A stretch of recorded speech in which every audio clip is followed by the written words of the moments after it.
seja bem-vindo ao Mecânica Podcast.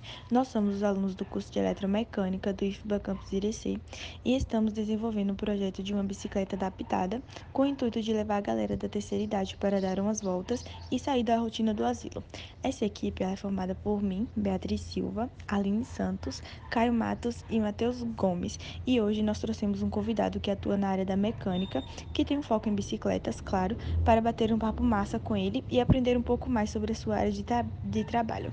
Rafles, seja muito bem-vindo e muito obrigado por aceitar o nosso convite para participar desse podcast. Então, você gostaria de se apresentar, falar onde trabalha, com o que trabalha, quais seus focos? Bom dia pessoal, meu nome é Rafles, sou mecânico, tenho uma oficina em uma pequena loja em João Dourado com o nome Rocha Bike. Trabalho na área já há 5 anos, na área de bike, com mountain bike, né, mountain bike 29. Sempre estou disposto a ajudar no crescimento do esporte, no desenvolvimento. E é isso aí, no que precisar, no que eu puder ajudar à tua disposição. E desde já, muito obrigado pelo convite. Bom, bom dia, galera. Opa, Raffles, a galera desse grupo aqui está desenvolvendo uma bicicleta adaptada. Ela tem como intuito levar a galera da BAE, que é a Associação Beneficente ao Ancião de Irecê, para dar uma passeada e tirar daquela monotonia do dia a dia, né? Nesse projeto da bicicleta, a gente pensou em deixar ela o mais simples possível, mas ter o conforto e a leveza necessária para que seja algo confortável de se passear, né, com a galera mais velha. Aí a gente queria saber o que você acha desse projeto, você acha que é viável? E aí, dá uma comentada aí. Na verdade, assim, um projeto bastante interessante, onde é viável, sim. Só que para a gente tornar uma bicicleta leve, a gente tem que saber o tipo de peça que a gente tem que comprar, o tipo de peça que a gente vai poder usar naquela bicicleta. Por mais que seja uma bike simples, a gente pode sim montar uma bike leve e adequada para pessoas da terceira idade. Por exemplo, eu montei para mim uma barra circular, que geralmente é a bike mais usada para as pessoas de terceira idade, até pela questão da altura. Ela não é uma bike alta para a pessoa estar subindo, porque tem que levar tudo isso em consideração. Eu montei essa bike, adaptei ela com marcha, adaptei ela com freio a disco, com os freios melhores, mais seguros, com marchas de 27 velocidades.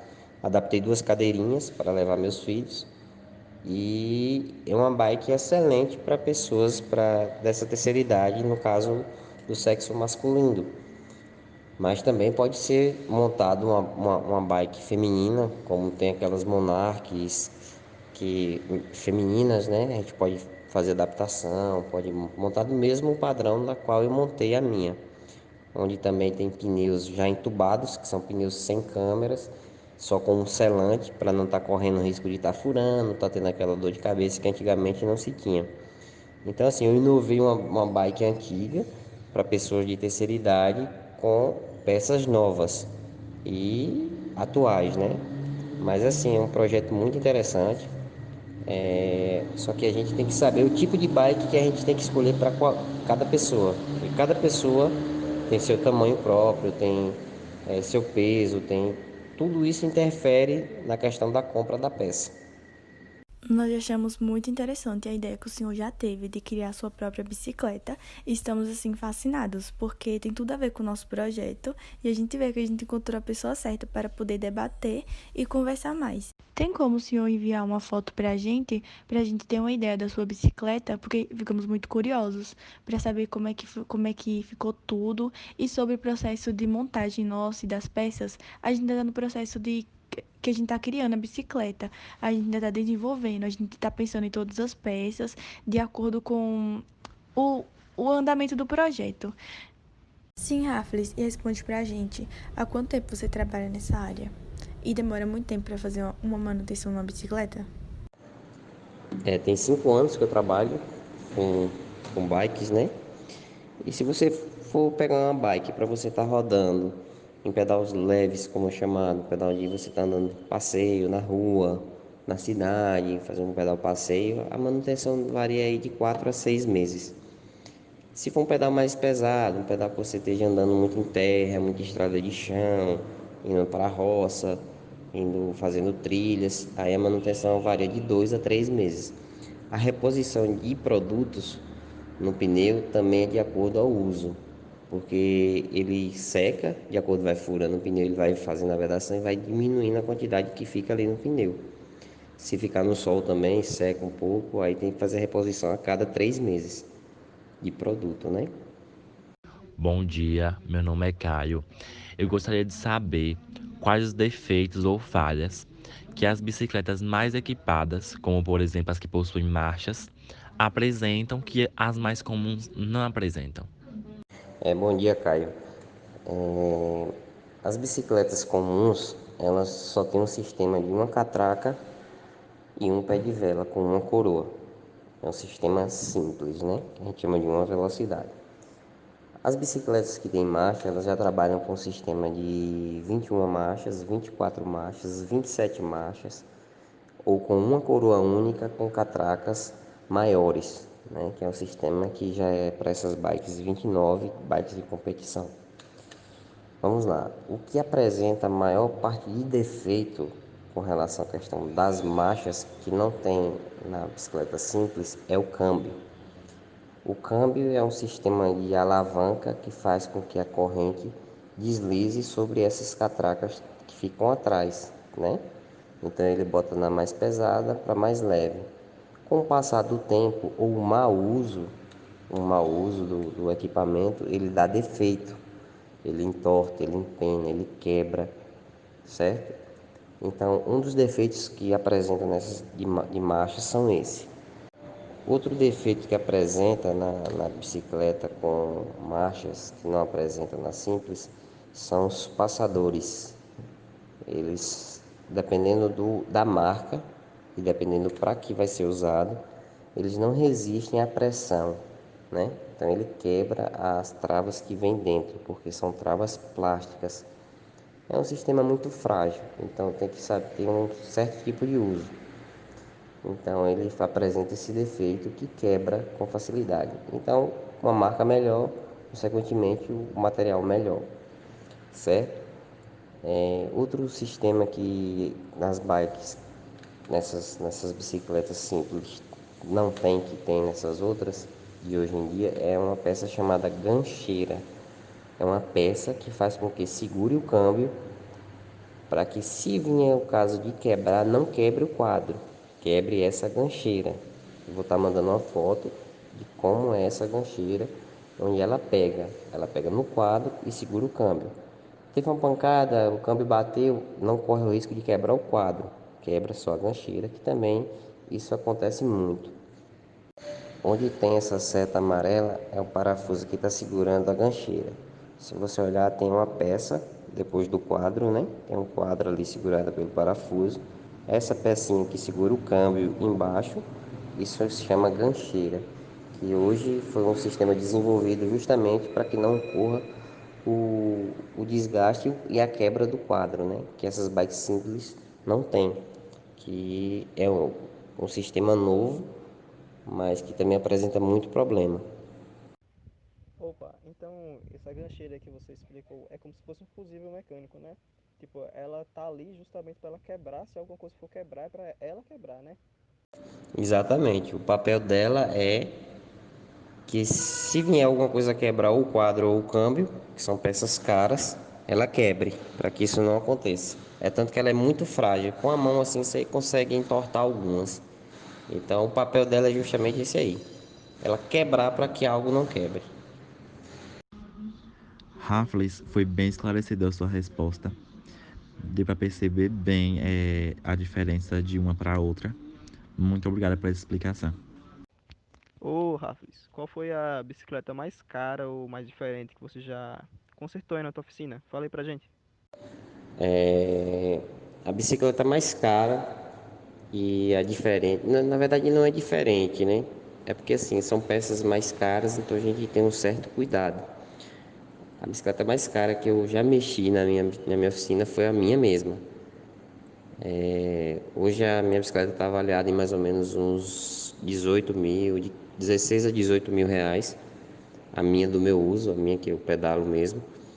E às vezes tem algumas peças que precisam de chaves especiais, tipo o torquímetro. É uma chave que mede a força que você vai ter que botar em determinado parafuso. Então, como tem parafusos e peças muito delicadas que quebram dependendo da quantidade de aperto, a gente tem que usar o torquímetro, que é uma peça que quando chega no limite do aperto ela estala, aí ela não aperta mais. Mas a bike mais cara aí que eu já mexi foi a minha mesmo. Eu vou mandar uma foto dela aí para vocês. É essa peça aí que a gente usa para que a gente não corra o risco de danificar a peça de uma bike. Isso se chama torquímetro. Ele mede o torque de aperto, que geralmente é 5 newtons a 8 newtons. Isso nas bikes, né? Mas tem torquímetros aí usados em motos, em carros, em caminhões, que vai de acordo ao nível de aperto. Para a gente não pode usar um torquímetro de carro porque a gente só necessita de 2 newtons até 15 newtons, que os níveis de aperto dos parafusos que existem nas bikes. Minha nossa senhora, velho, 18 mil. Mas também pela tecnologia, né, e tipo, pelo investimento que elas são feitos, sai nesse preço mesmo, né? Essa ferramenta aí que você comentou lá no instituto nosso, né, no IFBA, a gente já estudou também sobre, porque tipo, a gente teve uma matéria específica. E é bem interessante o funcionamento dela, tipo, você empregar uma determinada força no parafuso e ela pegar e aceitar e fazer essa checagem, né, essa checagem auditiva do barulho para você saber que ali tá na hora de parar. Isso é uma ferramenta muito interessante, né? E bem precisa, na verdade, também, né? E assim, tem bikes que chegam muito mais caras do que a minha. Essas bikes de competição giram em torno aí de seus 40, 50 mil reais. Mas aí já é um nível que está muito mais além do que eu possa te explicar alguma coisa, né? Que elas já vêm com um sistema de tração, de câmbio, passador sem fio. É via Bluetooth. Eles é recarregável, você bota e elas passam a marchas via conexão sem fio. É muito interessante também, é um negócio novo no mercado. Lançou esse ano, algumas pessoas já estão fazendo uso, né? Olá, bom dia, Rafles. Meu nome é Aline e eu gostaria de saber se você sabe nos dizer qual o tempo recomendado para se fazer a troca de algumas peças da bicicleta, ou, por exemplo, a sela ou o sistema de transmissão, se tem um tempo estimado para fazer esse tipo de manutenção. Oi, Aline. Bom dia. Com relação à questão do tempo estimado, não existe um tempo estimado de dizer assim, eu tenho que trocar com determinado tempo. Não. Eu tenho que trocar com determinado desgaste. Então, um exemplo, o kit de tração, que você fala transmissão, tração, que a gente usa, né? Que é o que traciona a bicicleta, que é coroa, catraca, câmbio, corrente. Isso a gente usa de acordo ao nosso desgaste. Por exemplo, tem alguns tipos de tração que dura 8 meses, dependendo do uso, da manutenção preventiva, da lavagem, de passar uma cera para não estragar. E tem alguns que duram 3 meses, 4 meses, outros duram um ano. Depende muito da questão de material e de uso. Isso é o que a gente sempre recomenda. Por exemplo, nessas bikes mais sofisticadas que a gente usa, que essas bikes 29, existe um limite de desgaste na corrente, por exemplo. A gente, para que como é que eu posso te explicar? Para que a, para que ela funcione perfeitamente, ela tem um nível de desgaste. Por exemplo, a gente não pode usar uma corrente com um desgaste mais do que 0,50, porque aí começa a danificar outras peças. Então, o ideal deu o desgaste da corrente de 0,50, troca a corrente, certo? Nessas bikes simples, que não precisa de tanta, não exige tanto da bike, a gente pode trocar até com 1,0. É uma escala 0,25, 0,50, 0,75 e 1. Corrente para bike 29, deu desgaste de 0,50, troca. Corrente de bike simples, deu desgaste de 1, troca. Porque aí você não precisa trocar o conjunto, né? Você troca uma parte e fica a outra. E isso faz com que você economize na hora da troca, entendeu?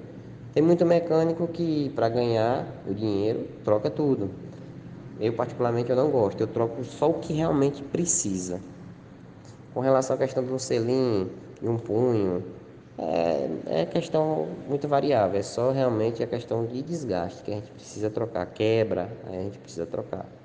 Mas assim, não existe um tempo, tá? Então, sim, Rafles, entendi essa parte de que é o desgaste quem vai dizer com quanto tempo você troca a peça. Essa pergunta é mais porque normalmente nos manuais vem dizendo mais ou menos com quanto tempo você pode fazer a troca da peça. E no nosso projeto, essa parte do manual, a gente está desenvolvendo também. Aí por isso que a gente fez essa pergunta, entendeu? Mas eu entendi. E ainda bem que você trata seus clientes assim, né? Porque tem muita gente que se aproveita da clientela para furtar peças ou para colocar uma peça que não é tão boa quanto deveria ser. Então, Rafles, a nossa bicicleta que a gente está desenvolvendo, ela vai ter mais duas rodas. A gente pensou em três. Você, com sua experiência, acha isso viável? Acha que daria certo? E também seria interessante colocar um motor nessa bicicleta ou algo assim? Na verdade, assim, eu entendo a questão do manual, né? Mas assim, hoje você pode, é uma ideia, você pode fazer dois tipos de manual. Um manual para um tipo de passeio, passeio mais urbano, um passeio mais casual, andando na rua, e um tipo de manual para aqueles que vão para a roça, para aqueles que vão andar ali na estrada de chão, que vão usar muito mais a bicicleta do que aquele que vai ficar na questão urbana, né? Você pode se criar dois tipos de manual, mas isso não determina que tem que trocar com tal peça, que realmente vai trocar é o desgaste. Mas geralmente os desgastes variam entre 6 meses, de 6 meses a um ano. É mais ou menos a média que o desgaste de uma bicicleta que você está rodando aqui só na rua, ela vai acontecer, tá? E com relação à questão de troca de peça, isso acontece muito, muito, muito, muito mesmo. Alguns mecânicos, isso não só no ramo da bike, como vários outros ramos, trocam de peça, pegam uma peça melhor, botam inferior. E isso é muito ruim, né? Porque a gente tem que fazer o trabalho para os outros como se fosse para a gente mesmo. Assim, na verdade vocês estão fazendo um projeto de uma bicicleta de 3 rodas, onde mais pela questão das 3 rodas é como se fosse um triciclo, uma coisa assim, para que tenha mais segurança, né? Ela não seja uma bicicleta instável, para que venha acontecer algum tipo de acidente ou queda por falta de estabilidade na bicicleta, entendo. Mas já a questão do motor, a minha opinião, eu acho assim, não é legal para o tipo de projeto, porque vai estar deixando de ser uma bicicleta. Se tiver um motor, não vai adiantar fazer um projeto de uma bicicleta para que a pessoa saia do monotonismo para poder pedalar, que o intuito da bicicleta é pedalar. Porque se tiver um motor, o cara vai rodar ali, pegou e ele vai sair pelo motor. É uma opinião minha e que pedala há muitos anos. Então, motor na bicicleta, ela deixa, para mim, ela deixa de ser bicicleta, entendeu? Ô, Rafis, eu acho que eu nunca falei meu nome aqui, mas meu nome é Matheus. A respeito disso aí que tu falou do motor, a gente também, nosso grupo também compactua com isso aí, tipo, do lance do motor. A gente não optou por botar o motor. Essa indagação foi porque, tipo assim, nosso grupo não é o único que está projetando isso. Tem outros grupos que estão com outros projetos para fazer a bicicleta.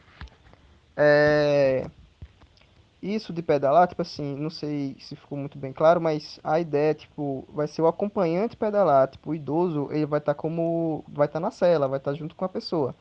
Mas, tipo assim, não estamos muito pensando na ideia do idoso estar pedalando, entendeu?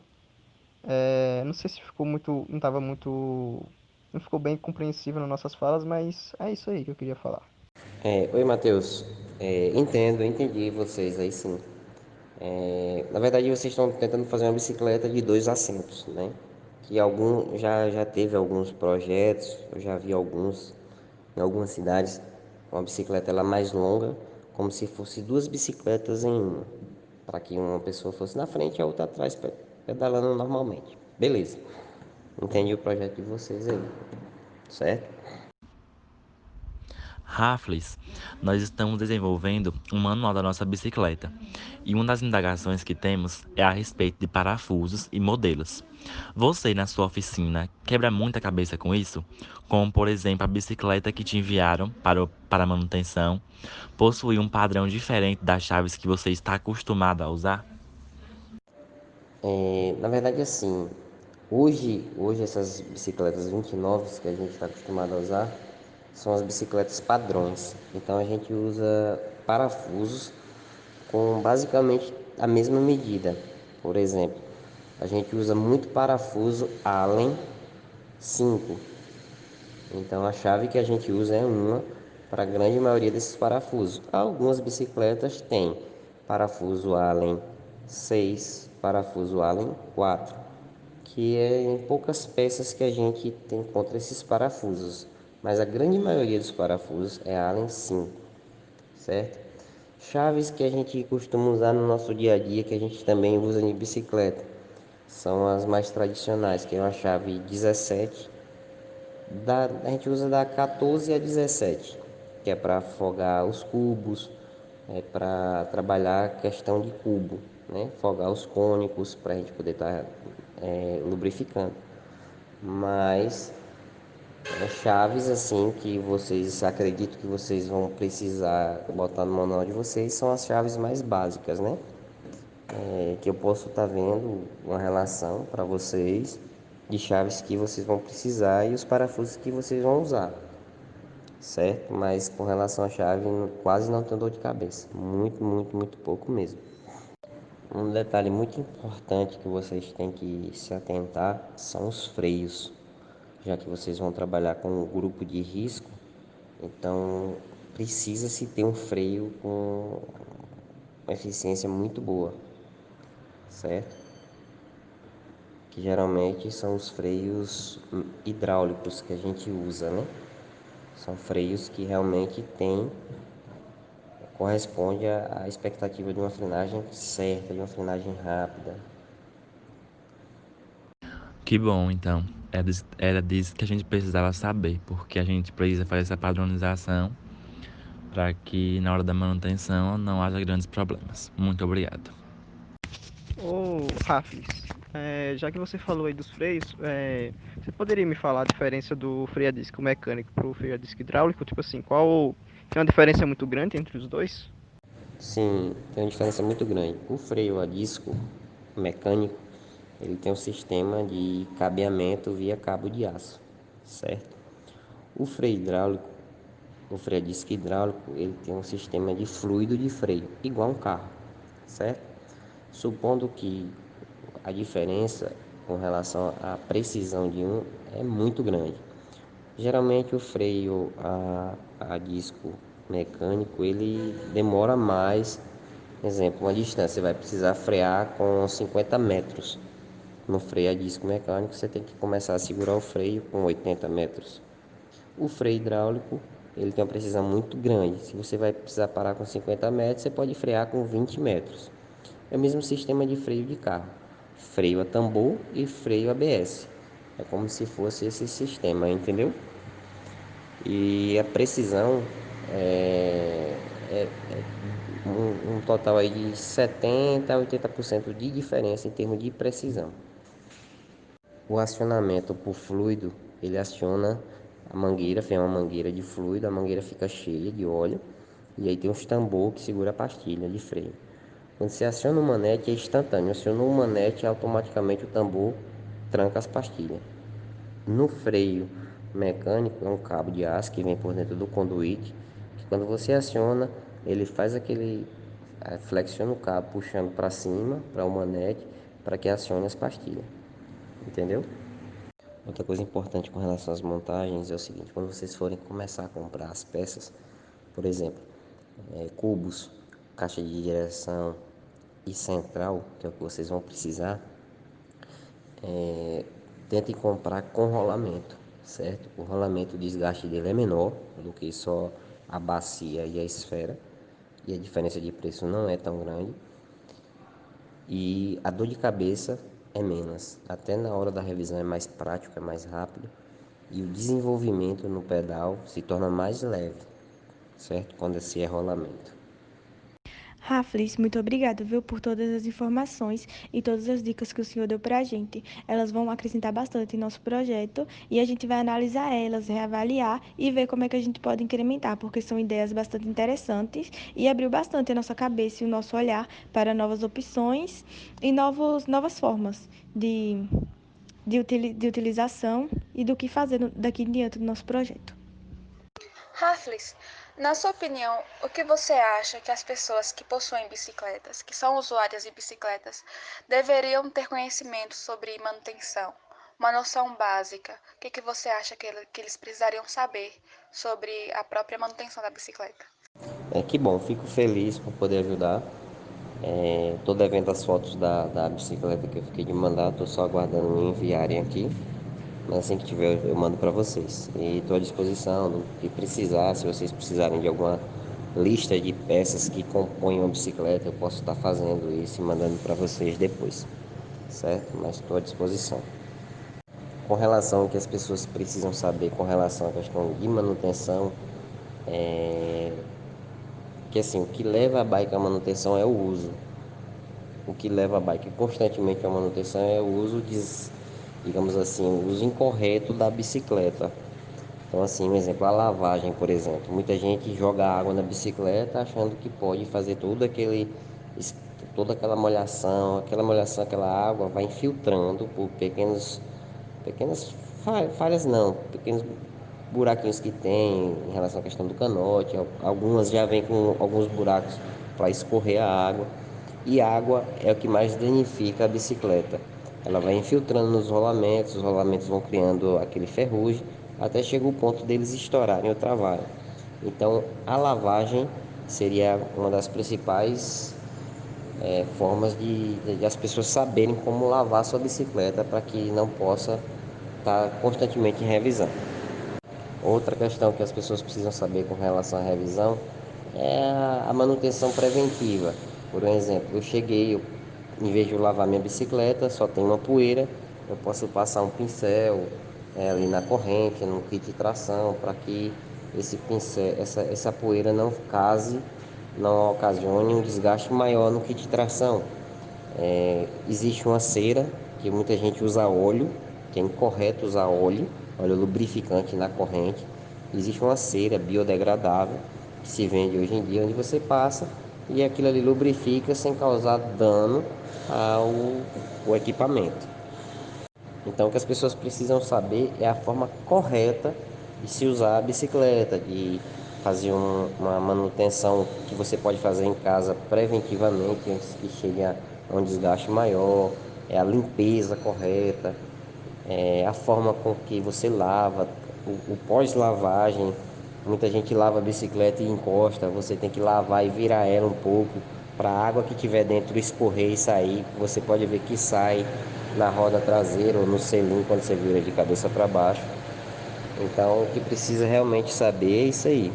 É a forma de fazer para que você não tenha que estar periodicamente na revisão, porque isso também é um custo e hoje o que a gente preza bastante é o custo-benefício. Então, você fazer sua própria manutenção preventiva, no sentido de lavagem, de limpeza, para poder não estar na oficina constantemente.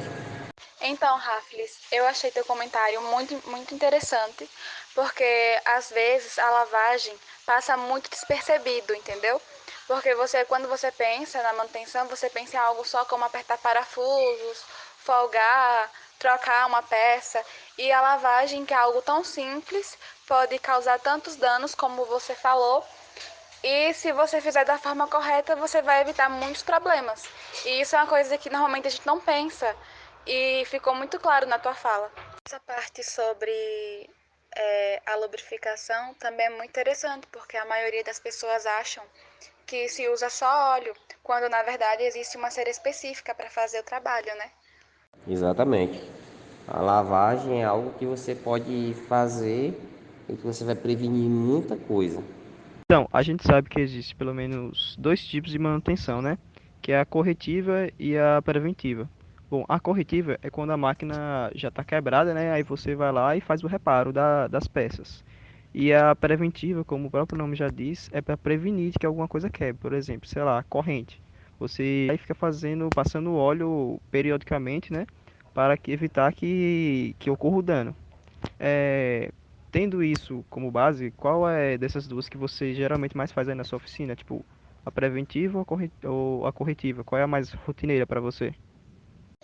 Realmente tem as duas manutenções, né? Que é para prevenir uma quebra, um desgaste maior das peças e a que é a de correção. É aquela que quebrou e a gente precisa corrigir onde está o erro e corrigir. O que mais chega para a gente, na verdade, é a preventiva. Porque assim, a maioria das pessoas hoje que pedala com essas bikes que está aí no mercado, elas já têm uma noção muito, digamos que 80% das pessoas têm uma noção de que a bike não é uma bike simples, de uma catraca e uma corrente onde você pode rodar, passar só a cera e pedalar aí o quanto quiser, mas tem uma noção e já tem um entendimento de que realmente precisa fazer a preventiva. Quando chega uma manutenção corretiva é porque já houve um desgaste muito grande de determinada peça que ela chega a quebrar. Isso aí ocasiona 4 meses, 5 meses, 6 meses de uso, né? E pessoas que pedalam realmente muito forte.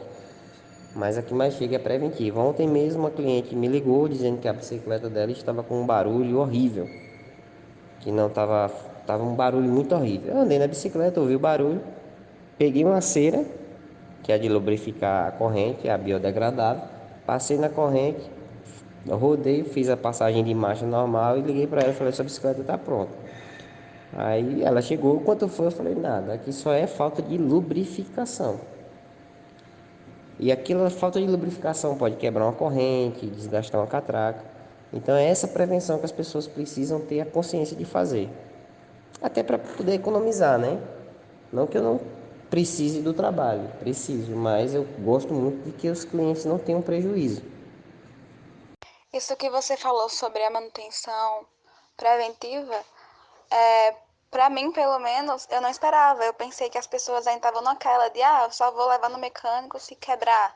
Quando quebrar, elas não se importassem tanto com a preventiva. Só que, como você mesmo falou, é evidente que agora, com essas bicicletas mais modernas, que tem mais coisas, as pessoas, por serem mais caras também, né? As pessoas elas fiquem mais preocupadas em que a bicicleta não quebre alguma peça e aí lá na frente isso pode trazer um prejuízo maior. Aí eu achei isso bem interessante porque eu não estava esperando por essa resposta. Exatamente. Então eles preferem gastar ali uma manutenção de 80, 90 reais preventiva do que gastar 500, 600 reais numa manutenção corretiva. Eu só tenho a agradecer a vocês, né? Acho que não é todo mundo que tem a oportunidade e o privilégio de participar de certos eventos, de certas ações sociais, que eu acho que a grande maioria devia estar enganjada, assim como vocês. Eu admiro o trabalho de vocês, espero mesmo que realmente dê certo, que dê não, já deu certo, né? Que vocês realmente possam trazer esses benefícios para as pessoas que não têm a oportunidade de fazer. É um trabalho muito bonito. Eu só tenho a agradecer realmente a vocês e me coloco à disposição algum tipo de pergunta que vocês queiram fazer que não esteja direcionado ao podcast, mas que você possa perguntar diretamente sobre uma peça, qual peça comprar. Estou à disposição, certo? E é isso aí, parabenizo vocês aí pelo grande projeto aí que já deu certo. E tudo de bom, que Deus possa tornar vocês adultos realmente gigantescos no trabalho social, no trabalho do bem. Porque a gente tem que fazer o bem sem escolher a quem. Rafles, muito, muito obrigado. Nossa equipe agradece de coração por você ter aceitado o convite, ter disponibilizado seu tempo. Foi um momento muito rico, muito esclarecedor e muito motivador. Com certeza a gente vai sair desse bate-papo aqui muito mais forte, muito mais seguro para continuar nosso projeto.